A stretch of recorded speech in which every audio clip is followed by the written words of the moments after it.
नगर आयुक्त मुर्दाबाद, नगर निगम होश में आओ, तानाशाही नहीं चलेगी, और धर्मता नहीं चलेगी, कूड़ादान शिफ्ट करो, कूड़ादान शिफ्ट करो, गौ माता का अपमान नहीं सहेंगे, गौ माता का अपमान नहीं सहेंगे। कि आप सभी को विदित है, ये नगर निगम द्वारा बनाया गया कूड़ेदान जो 2022 में इन्होंने जबरन हम पर थोप दिया हमारे क्षेत्र पर, और आज इसका नतीजा हम सबको उठाना पड़ रहा है कि कहीं यहाँ पे गौवंश मर चुके हैं। मैं एक गौ सेवक भी हूँ, जिसके नाते मैं देखता हूँ कि यहाँ पर आए दिन गौओं की मृत्यु होती है, और जिसका जिम्मेदार नगर निगम है उनको कई बार इस विषय में सूचित भी कराया गया, पत्र भी दिए गए, और मानवाधिकार आयोग में भी इसकी शिफ्टिंग को लेकर मैंने वाद दायर कर रखा है। परंतु उसके बाद भी नगर आयुक्त महोदय इस पर कोई संज्ञान नहीं ले रहे, अपनी हठधर्मिता पे बैठे हुए हैं, अपनी तानाशाही पे बैठे हैं। जितनी बार हम बात करने का प्रयास करते हैं वो हमसे मिलने से मना कर देते हैं, और अपने जो उनके छोटे कर्मचारी हैं निचले स्तर के उनसे मिलने की बात करते हैं, लेकिन उनके पास कोई समाधान नहीं होता। वो बार बार नगर आयुक्त के पास हमें मिलने के लिए कहते हैं और नगर आयुक्त महोदय मिलते नहीं, जबकि डीएम साहब से भी इस विषय में बात हुई थी और उन्होंने कहा था कि इसको जल्दी शिफ्ट कराया जाएगा। मगर पता नहीं किस कारण से नगर आयुक्त महोदय अपनी हठधर्मिता पर बैठे हैं और अपनी तानाशाही को लेके इसको शिफ्ट नहीं कर रहे, और इसको पक्का निर्माण करने का इन्होंने योजना बनाई थी, जो कि हम पर अब परमानेंटली थोपने का इनका वो था। जब इसकी एनओसी वगैरह मैंने पता करी कि क्या सिंचाई विभाग से आपके पास इसको लेके एनओसी है पक्के निर्माण की, तो उनके पास ना तो कोई इसके लिए पत्र था और ना ही कोई एनओसी थी, ना ही उन्होंने उस विभाग को अवगत गलत वो बता रहे हैं जहाँ से भी आपको जानकारी मिली है। सिंचाई विभाग तो निरंतर शौचालयों के लिए इनको एनओसियाँ दे रहा है, क्या कमाई के साधनों के लिए एनओसी दी जाएगी?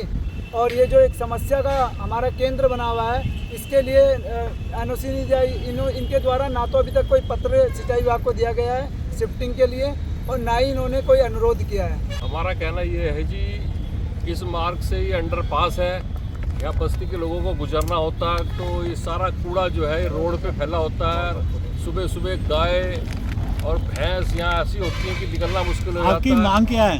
हमारी मांग है कि इस कूड़ेदान को यहाँ से शिफ्ट करके आगे यहाँ से 300 मीटर आगे कर दिया जाए, या इसको इससे अंडरपास से आगे उधर कर दिया जाए, जिससे कि यहाँ के लोगों को ये दिक्कत परेशानी जो हो रही है वो ना हो।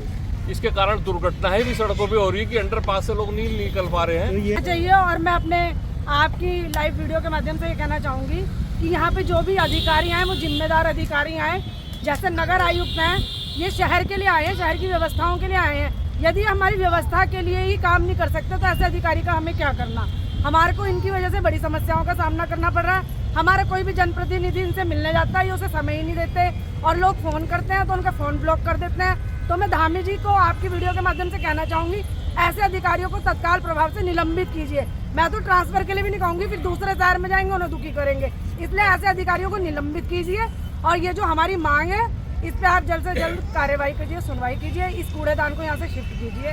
ये मैं आपकी वीडियो के माध्यम से छोटे छोटे बच्चे यहाँ कूड़ा ढूंढते रहते हैं। धामी सरकार, जो मोदी जी की सरकार ने कहा था कूड़ा का अभियान उन्होंने ही चलाया था, और इनके जो अधिकारी है ये क्या कर रहे हैं? तो मोदी जी की धामी जी की कोई बात ही नहीं है। आक्रोश है लोगों का, इनको सजा मिलनी चाहिए, इनका ट्रांसफर नहीं, इनको बर्खास्त किया जाए। सरस्वती जी थे और उन्होंने इसको पहले इस तरह से कवर किया कि हमने सोचा शायद यहाँ पर इनका बैटरी रिक्शा का चार्जिंग सेंटर बन रहा है, और बाद में इन्होंने इस पर ये लिखा कि कूड़ेदान के लिए सर्विस सेंटर बन रहा है। अस्थायी रूप से बनाया गया था, लेकिन अब इसको जो है स्थायी कर रहे हैं, तो इसलिए हम इसको स्थायी होने नहीं देंगे। जौ भूमि है, यहाँ पर पेड़ लगे हैं, और ये जो इनके बराबर में यहाँ तालाब बना हुआ है कूड़ेदान के, यहाँ बहुत सुंदर कमल के फूल उगते थे। आज जहाँ पर आप देख सकते हो गंदा तालाब हमें देखने को मिल रहा है, जो महामारी का कारण भी बन सकता है। ये सब पत्र मैं निरंतर पत्राचार कर रहा हूँ। ये मानवाधिकार आयोग में जब मैंने वाद दायर करा था उस समय का है, और निरंतर 2022 से मैं इसकी लड़ाई लड़ रहा हूँ। मेरा कहना ये है कि ये मार्ग हमारे उत्तरी हरिद्वार का मेन मार्ग है। जितने भी लोग गाड़ियाँ लेके निकलते हैं अंडरपास से होते हुए ही हाईवे पे चढ़ते हैं, लेकिन हम भी यहाँ से जब निकलते हैं तो यहाँ कूड़े का ढेर बिल्कुल सड़क के किनारे तक आ जाता है, ठीक है, और गंदगी भी फैल रही है। यात्री बहुल्य क्षेत्र है। पहले तो ये यहाँ पे अस्थायी कह के इस कूड़ेदान को बना दिया गया था, अब हमें पता लगा कि इसको स्थायी किया जा रहा है। तो ये हम होने नहीं देंगे 1 से लाख तक। कूड़ेदान की आवश्यकता हर शहर में है और बहुत ज़रूरी है, वो बनाया जाना चाहिए, लेकिन उसका स्थान दूसरी जगह होना चाहिए जिससे उससे कोई आबादी प्रभावित ना हो। ये कहना है कि यहाँ पर क्षेत्रवासी बिल्कुल आसपास ही रहते हैं, ऐसा तो नहीं है कि बस्ती से दूर है। बस्ती में ये बीमारियाँ फैलेंगी अगर यहाँ कूड़ा रहेगा। बरसात में भी इतनी गंदगी होती है यहाँ पे, और उससे ना सब बीमारियाँ बस्ती में ही तो जाएंगी। जितने कीटाणु होंगे वो बस्ती में फैलेंगे और तो कहीं जाएंगे ही नहीं। वो बिल्कुल हमारे बिल्कुल आसपास क्षेत्र में हम लोग यहाँ रहते हैं, कहीं दूर से तो हम आ नहीं रखे हैं। तो मेरा यही कहना है कि आप इसको बिल्कुल यहाँ से किसी भी तरह करके यहाँ से हटाएं इसको यहाँ से। यहाँ पे इन्होंने शुरू करा, उस समय भी इसके बारे में आवाज़ उठाई गई थी, लेकिन किसी ने ध्यान नहीं दिया इसको। आप ये देखो कि ये बिल्कुल गंगा के किनारे हर की पैड़ी के नज़दीक है।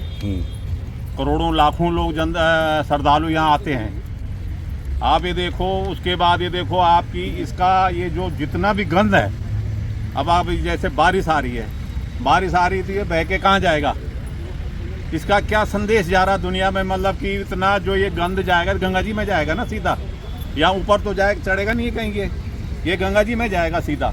तो इसका कितना प्रभाव पड़ता पूरी हमारे हिंदुस्तान में, पूरे सनातन धर्म में, पूरी दुनिया पे कितना क्या प्रभाव पड़ता है इस चीज़ का, कि मतलब ऐसी जगह पे आपने ये जो है बना रखा है, जबकि इसको शीघ्र से शीघ्र यहाँ से हटाना चाहिए। हमारी तो ये मांग है कि इसको जितनी जल्दी हो यहाँ से हटाया जाए, ये गंगा जी को भी और यहाँ के शहरवासियों को भी बचाया जाए इस गंद से, मतलब जो है।